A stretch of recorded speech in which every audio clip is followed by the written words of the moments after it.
Une des meilleures façons de perdre des amis et d'être rejeté est d'aller jusqu'au bout avec Dieu. Soyez sérieux à propos des choses spirituelles, abandonnez toutes vos idoles, tournez-vous vers le Seigneur de tout votre cœur et faites en sorte que Jésus possède tout votre être, détournez les yeux des choses de ce monde. Et vous devenez soudain un fanatique religieux aux yeux des gens. Vous devez alors vous attendre au pire rejet que vous ayez jamais connu. Quand vous étiez tiède, que vous aviez une certaine forme de piété, mais sans puissance, que vous n'étiez ni trop saint ni trop pécheur, vous ne dérangiez personne, pas même le diable. Tout était calme, vous étiez accepté. Vous n'étiez qu'un parmi de nombreux croyants tièdes. Mais vous avez changé. Vous avez faim de Dieu maintenant. Vous avez été convaincu de péché et vous êtes incapable de jouer aux chrétiens. Vous vous êtes repenti et vous vous êtes tourné vers le Seigneur de tout votre cœur.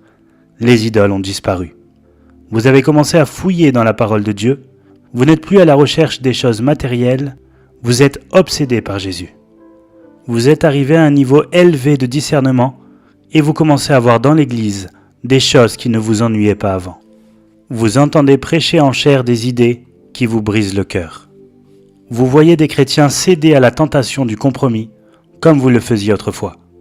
C'est pourquoi cela vous fait si mal. Vous êtes maintenant réveillé. Vous avez changé de direction, vous êtes brisé et vous avez un esprit repentant. Dieu vous a donné un fardeau pour l'Église.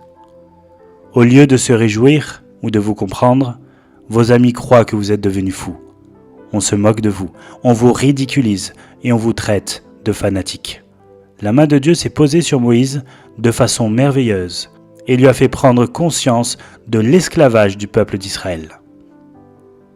Moïse était si enthousiasmé par la nouvelle du salut qu'il venait de recevoir qu'il s'est précipité pour en faire part à ses frères.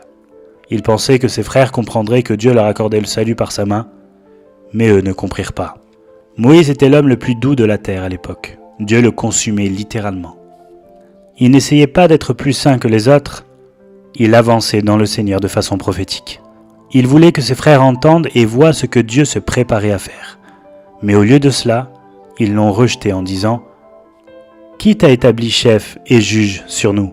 Pour qui te prends-tu » Il comprendrait peut-être un jour, mais pas maintenant. Quand le Saint-Esprit m'a réveillé il y a des années de cela, j'ai commencé à comprendre son appel à la sainteté et je me suis mise sérieusement à marcher dans la vérité. Sa parole est devenue vivante pour moi et j'ai alors vu des choses que je n'avais jamais vues auparavant. J'ai voulu en faire part à tout le monde. J'ai appelé des pasteurs au téléphone et je leur ai raconté ce que Dieu me disait. Avec ceux qui venaient me voir dans mon bureau, je pleurais, je sortais ma Bible et je leur montrais les vérités glorieuses qui parlaient d'un cœur pur et de l'abandon complet. Je croyais qu'ils le comprendraient eux aussi. Je croyais qu'ils aimeraient la parole et prieraient avec moi afin de recevoir une nouvelle effusion de l'Esprit de Dieu. Au lieu de cela, la plupart d'entre eux se sont contentés de me faire un clin d'œil. Ils ont dit des choses du genre « Êtes-vous sûr de ne pas exagérer un peu ?» Ou bien alors « C'est un peu trop fort pour moi. » Plus je cherchais Dieu, moins je les voyais. C'était comme si on me jetait de l'eau froide à la figure. Ils ne voulaient pas en entendre parler. Si cela vous arrive depuis que Dieu vous a réveillé, sachez que vous n'êtes pas le seul dans ce cas. Je veux vous montrer et vous avertir avec la parole de Dieu à quoi vous attendre si vous avez l'intention d'aller jusqu'au bout avec Dieu. Vous pouvez vous attendre à 3 réactions. 1. Vous serez rejeté. 2. Vous serez chassé au loin. Et 3. Vous serez lapidé. 1. Vous serez rejeté. Jésus avertit ses disciples. Si vous étiez du monde, le monde aimerait ce qui est à lui. Mais parce que vous n'êtes pas du monde et que je vous ai choisi du milieu du monde, à cause de cela, le monde a de la haine pour vous. Montrez-moi un croyant qui aime la vérité et qui obéit. C'est quelqu'un que l'Église tiède s'apprête à rejeter et à persécuter. Si vous renoncez à ce monde, les gens vous abandonneront. Jésus a eu beaucoup de disciples, jusqu'à ce que les gens comprennent que ce qu'il prêchait était difficile et exigeait beaucoup d'eux. Tous ceux qui aimaient les miracles ont entendu ce qu'il réclamait. Ils l'ont alors abandonné en disant « C'est trop difficile, qui peut l'accepter ?» Jésus s'est tourné ensuite vers les 12 et leur a demandé « Allez-vous partir vous aussi ? Ou bien, est-ce que ma parole est trop difficile pour vous ?» Pierre a répondu « Seigneur, à qui irions-nous ? Tu as les paroles de la vie éternelle. » Pierre et les 12 ne voulaient pas partir parce qu'ils aimaient la parole que les gens trouvaient trop difficile, trop exigeante. Elle produisait en eux des valeurs éternelles. Ils voulaient rester fidèles à la vérité, quel que soit le prix à payer. Voilà la question que chaque chrétien doit affronter dans ces derniers jours. Allez-vous vous détourner de la vérité qui vous convainc? La vérité qui dénonce votre péché, qui ôte, corrige et détruit vos idoles? La vérité qui vous appelle à détourner les yeux des choses de ce monde, de vous-même et du matérialisme? Ou bien allez-vous vous tourner vers la prédication douce, rassurante, qui vous chatouille agréablement les oreilles, en prétendant que tout va pour le mieux, dans le meilleur des mondes? Allez-vous permettre au Saint-Esprit de vous sonder? De vous révéler ce qu'il veut? La vérité libère. Elle vous rend libre des sermons morts, des pasteurs mortels, des traditions mortes, des doctrines de démons. Libre des assemblées qui se détournent de la vérité parce que cela fait soi-disant preuve d'un manque d'amour. Ceux qui aiment la vérité et veulent y obéir veulent également s'approcher de la lumière, afin que chaque action secrète soit révélée. Jésus a dit « Car quiconque fait le mal a de la haine pour la lumière et ne vient pas à la lumière de peur que ses œuvres ne soient réprouvées. Mais celui qui pratique la vérité vient à la lumière, afin qu'il soit manifeste que ses œuvres sont faites en Dieu. » La vérité révèle toujours les secrets. Quand Jésus a commencé à dévoiler leurs péchés secrets, les Juifs pieux ont cherché à le tuer. Jésus a dit « Je sais que vous êtes la descendance d'Abraham, mais vous cherchez à me faire mourir, parce que ma parole ne trouve pas de place en vous. Mais maintenant, vous cherchez à me faire mourir, moi un homme qui vous ai dit la vérité que j'ai entendue de Dieu? Celui qui est de Dieu écoute les paroles de Dieu. Vous n'écoutez pas, parce que vous n'êtes pas de Dieu. La parole de Dieu dit « Alors se révélera l'impie que le Seigneur Jésus détruira par le souffle de sa bouche et qu'il écrasera par l'éclat de son avènement. L'avènement de l'impie se produira par la puissance de Satan, avec toutes sortes de miracles, de signes et de prodiges mensongers, et avec toutes les séductions de l'injustice pour ceux qui périssent, parce qu'ils n'ont pas reçu l'amour de la vérité pour être sauvés. Aussi Dieu leur envoie une puissance d'égarement pour qu'ils croient au mensonge, afin que soient jugés ceux qui n'ont pas cru à la vérité, mais qui ont pris plaisir à l'injustice. De nos jours, il y a des foules de chrétiens qui n'aiment pas la vérité. Dieu dit que cela est dû au fait qu'ils commettent en secret le péché. Ils prennent plaisir à l'injustice. Ces gens qui sont amateurs d'injustice, de plaisir et de compromis vont être terriblement déçus. Comme les Juifs de l'époque de Jésus, ils sont absolument convaincus qu'ils voient. Ils croient être les enfants de Dieu et rejettent vigoureusement toute parole qui révèle leurs convoitises et leurs péchés secrets. Une chose autre que la vérité occupe et gouverne leur cœur. Ils n'embrassent pas la vérité comme une perle précieuse. Au lieu de cela, ils abritent et protègent un plaisir caché, un péché secret. Comprenez-le bien. Ceux qui vous rejettent et qui vous abandonnent à cause de la vérité ont une raison très sérieuse de le faire. Ils vous considèrent comme une menace pour ce qui leur est cher. Votre vie, mise à part, est un reproche pour leur tiédeur et leur compromis. Paul a écrit à Timothée « Tous ceux qui sont en Asie m'ont abandonné. » Paul s'était donné tout entier à eux. Il leur avait prêché tout l'évangile. Il était irréprochable devant eux. Les églises d'Asie et tous ses enfants spirituels l'ont rejeté. Pour quelle raison? Paul se trouvait maintenant en prison. Il souffrait. Il était plongé dans l'affliction, enchaîné. C'était un prisonnier du Seigneur. Un nouvel enseignant gagné en popularité, qui apportait un message alléchant et plaisant. « Alexandre le forgeron m'a fait beaucoup de mal. Le Seigneur lui rendra selon ses œuvres. » Le nom Alexandre signifie « qui veut plaire à l'homme ». Alexandre, Hyménée, enseignait un faux évangile qui plaisait à la chair. Hyménée tirait son nom du dieu des mariages. Cela représente un évangile d'amour et de fête qui plaît à l'homme, mais est dépourvu de toute sainteté. Paul a donc livré ces hommes à Satan pour qu'ils soient détruits, afin qu'ils apprennent à ne pas blasphémer. Il ne les a pas livrés à Satan pour la destruction de leur corps, mais de la doctrine de la chair. C'était une expérience qui devait leur enseigner à ne pas blasphémer. Comment auraient-ils pu apprendre s'ils étaient morts? Ces doctrines niaient l'existence de toute souffrance et de toute difficulté. Paul a dit qu'il réduisait à néant la véritable foi en excusant le péché. Ils n'avaient pas une conscience pure. Ils ont détruit la foi par leurs enseignements qui cherchaient à plaire aux hommes. Ils ont rejeté Paul à cause de ce qu'ils considéraient comme une perte de liberté. Ils l'ont pris pour un manque de foi. Pour eux, c'était le diable qui retenait Paul prisonnier. Si Paul est si saint, disait-il, et qu'il prêche que Dieu est tout-puissant, pour quelle raison souffre-t-il? Ils avaient honte de ces liens. De nos jours, il y a aussi des chrétiens qui vont vous rejeter, qui auront honte de vous, parce que vous traversez une épreuve, une tribulation ou une maladie. Deuxièmement, ils vous chasseront. Jésus a donné cet avertissement. Ils vous excluront des synagogues, et même, l'heure vient où quiconque vous fera mourir pensera offrir un culte à Dieu. Jésus disait en effet, « Je vous ai parlé ainsi pour que vous ne soyez pas scandalisés. Ne soyez pas surpris quand l'église tiède vous chassera, parce qu'ils ne connaissent ni moi, ni mon Père. » Jésus a guéri un homme qui était né aveugle. On l'a amené à l'église pour que les pharisiens l'interrogent. Ses yeux ont été guéris et il a pu voir. Il a dit, « Je sais une chose, c'est que j'étais aveugle et que maintenant je vois. » Se sont-ils réjouis parce que cet homme avait retrouvé la vue? Non. Ils ont répondu, « Tu es né tout entier dans le péché, tu nous enseignes ?» Et ils le chassèrent. Cet aveugle guéri représente le reste saint, ceux dont les yeux sont ouverts et qui voient la sainteté de Dieu. Si vous rendez témoignage comme il l'a fait, « J'étais aveugle et maintenant je vois », ils vous chasseront en disant, « Qui a fait de toi notre maître ?» Si vous avez l'intention d'aller jusqu'au bout avec Christ, vous devez être prêt à supporter maintes reproches. Car c'est pour toi que je supporte le déshonneur, que la confusion couvre mon visage. Je suis devenu un inconnu pour mes frères, un étranger pour les fils de ma mère.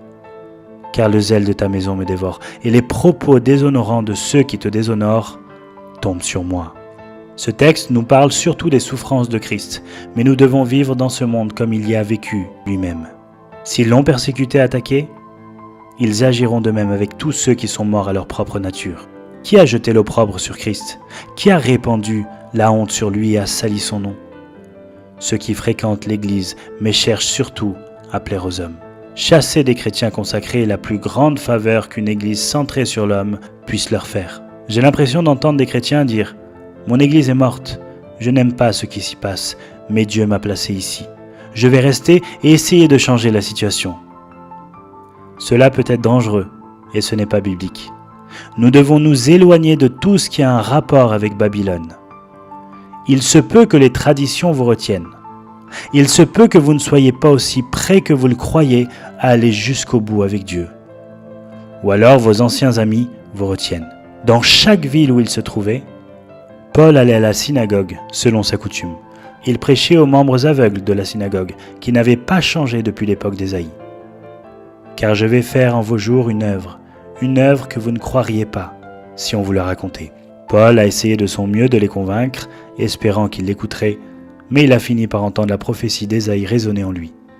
Une œuvre que vous ne croiriez pas si on vous la racontait. Écoutez bien cet avertissement. Faites comme Paul et allez-vous-en. Il secoua contre la poussière de ses pieds. Paul a dit à ces Juifs religieux, « C'est à vous d'abord que la parole de Dieu devait être annoncée. Mais, puisque vous la repoussez, et que vous ne vous jugez pas digne de la vie éternelle, voici, nous nous tournons vers les païens. » Si vous êtes membre d'une assemblée qui a entendu la vérité et s'en est détournée, quittez-la. Partez rapidement, car sinon, ce sont vos enfants qui risquent de devenir rétrogrades. Ne dites pas « mes enfants y ont des amis ». Ils peuvent aussi grandir sans conviction de péché à cause du manque de puissance de cette Église ou parce que Dieu en est absent. Vous n'allez pas changer quoi que ce soit en restant, mais il se peut au contraire que ce soit l'atmosphère qui vous change. Comment la lumière peut-elle fraterniser avec l'obscurité? C'est pourquoi sortez du milieu d'eux et séparez-vous, dit le Seigneur, et moi, je vous accueillerai. Troisièmement, vous serez lapidés. La majorité va vous lapider. Ils lapidèrent Étienne, qui priait et disait « Seigneur Jésus, reçois mon esprit ». Qui a lapidé Étienne? L'organisation religieuse la plus prestigieuse de l'époque. Ils l'emmenèrent au Sanhédrin. Il y avait là un seul homme contre toute une foule. Voici un homme dont les yeux sont fixés sur le Seigneur et cependant on le hait. Écoutez la haine de ces hommes religieux, ces fanatiques. Ils grinçaient des dents contre lui. Ils crièrent alors d'une voix forte en se bouchant les oreilles et ils se précipitèrent tous ensemble sur lui. Qu'y avait-il chez cet homme juste qui a pu exciter à ce point la colère de ces hommes religieux? Il prêchait une vérité qui leur transperçait le cœur. Hommes au cou raide, incirconcis de cœur et d'oreille, vous vous opposez toujours au Saint-Esprit, vous comme vos pères. Vous qui avez reçu la loi sur l'ordre des anges et qui ne l'avez pas gardée, il était forcé de prêcher la vérité. Leur cœur s'accrochait encore au monde car ils étaient prisonniers de la convoitise. Ils connaissaient la loi de Dieu mais refusaient d'y obéir. Ce faisant, ils crucifiaient le Christ. L'épée à double tranchant de la vérité avait coupé jusqu'au plus profond de leur cœur, mais c'est son témoignage sur les cieux ouverts qui les a fait exploser de colère. Mais Étienne, rempli d'Esprit Saint, fixa les regards vers le ciel et vit la gloire de Dieu, et Jésus debout à la droite de Dieu. Il dit : « Voici, je vois les cieux ouverts et le Fils de l'homme debout à la droite de Dieu. » Ils crièrent alors d'une voix forte en se bouchant les oreilles, et ils se précipitèrent tous ensemble sur lui, le chassèrent hors de la ville et le lapidèrent. Les témoins avaient déposé leurs vêtements aux pieds d'un jeune homme, nommé Saul. Étienne a révélé toute l'ambiguïté de leur attitude. Et en ces jours-là, ils firent un veau. Ils apportèrent un sacrifice à l'idole et se réjouirent des œuvres de leurs mains. Alors Dieu se détourna et les livra au culte de l'armée du ciel, selon qu'il est écrit dans le livre des prophètes. « M'avez-vous offert des victimes et des sacrifices pendant 40 ans au désert, maison d'Israël ? Vous avez porté la tente de Moloch et l'étoile du dieu Ronfa. Ces figures que vous avez faites pour les adorer. Aussi je vous déporterai au-delà de Babylone. » En cette terre de la grâce, si vous regardez une femme avec convoitise, vous avez commis l'adultère aux yeux de Dieu. Si vous haïssez, vous êtes meurtrier. Si on vous lance des insultes parce que vous allez jusqu'au bout avec Dieu, on est en train de vous lapider. Les lèvres de l'insensé se mêlent aux disputes et sa bouche appelle les coups. La bouche de l'insensé cause sa ruine. Les paroles du rapporteur sont comme des friandises, elles descendent jusqu'au fond des entrailles. Ils, les méchants, aiguisent leur langue comme une épée, ils lancent leurs flèches, des paroles acerbes. Jésus a enseigné la parabole du vigneron qui a demandé qu'on lui envoie les fruits de sa vigne. Il a envoyé ses serviteurs les chercher. Les vignerons prirent ses serviteurs, frappèrent l'un, tuèrent l'autre et lapidèrent le troisième. Il en est de même de nos jours. Dieu a envoyé ses saints prophètes pour rassembler le fruit de sa vigne. Au lieu de cela, il y a des luttes verbales, des meurtres engendrés par la haine, et des mots blessants qui sont des instruments de lapidation. Nous avons aujourd'hui une association Étienne, dont chaque membre peut dire « Je vois les cieux ouverts ». C'est cette vision claire de Jésus qui excite la colère de ceux dont le cœur n'est pas circoncis. Les Israélites ont essayé de lapider Josué et Caleb parce que ces deux hommes les appelaient à aller jusqu'au bout avec Dieu. 10 espions ont découragé le peuple de Dieu en disant « Nous ne pouvons pas aller jusqu'au bout, il y a trop de géants, les murailles sont trop élevées. » Caleb fit taire le peuple qui murmurait contre Moïse. Il dit « Montons, et nous prendrons possession du pays, car nous en serons vainqueurs. » Ils ont répondu « Donne-nous un chef et retournons en Égypte. » Et parmi ceux qui avaient exploré le pays, Josué, fils de Nun, et Caleb, fils de Yéphouné, déchirèrent leurs vêtements et parlèrent ainsi à toute la communauté des Israélites. « Le pays que nous avons parcouru pour l'explorer est un pays très très bon. Si l'Éternel nous est favorable, il nous fera entrer dans ce pays et nous le donnera. C'est un pays découlant de lait et de miel. Seulement, ne soyez pas rebelles contre l'Éternel et ne craignez pas les gens de ce pays, car ils nous serviront de pâture. Ils n'ont plus d'ombrage pour les couvrir. L'Éternel est avec nous, ne les craignez pas. » Toute la communauté parlait de les lapider lorsque la gloire de l'Éternel apparut sur la tente de la rencontre, devant tous les Israélites. Dans cette histoire, je ne m'intéresse pas particulièrement à Josué ou à Caleb, car Dieu était avec eux. Je m'intéresse plutôt au peuple de Dieu qui grinçait des dents et ramassait des pierres. Pourquoi un appel à l'obéissance a-t-il provoqué une telle réaction chez ces gens-là ? Je suis convaincu que dès l'instant où le cœur est prisonnier d'une idole ou de la convoitise, l'incrédulité s'installe. Le compromis et l'incrédulité marchent la main dans la main. Dès cet instant-là, toute prédication contre le compromis irrite et ces gens finissent par lutter contre Dieu, tout en confessant son nom. Comment doivent réagir les justes quand ils sont rejetés, chassés ou lapidés ? Jésus a réagi comme un agneau et n'a pas ouvert la bouche. N'appelez pas le feu céleste sur ceux qui vous maltraitent.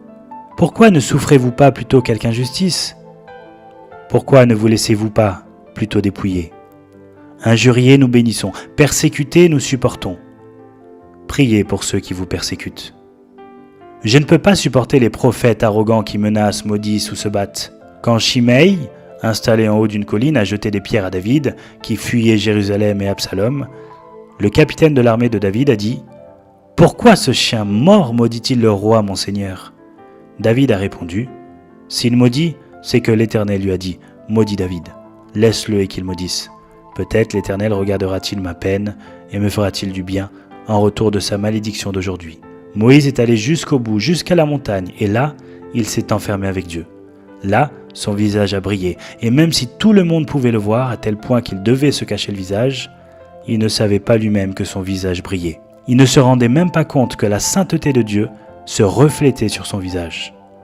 Comme Étienne, Moïse ne s'est pas vanté de ce que Dieu avait fait en lui. Ni l'un ni l'autre n'a pas pris l'air d'un prophète. Ils n'ont pas menacé, ils n'ont pas parlé de révélations nouvelles ou spéciales, même si c'était le cas. Ils n'ont pas arboré un air de fausse piété.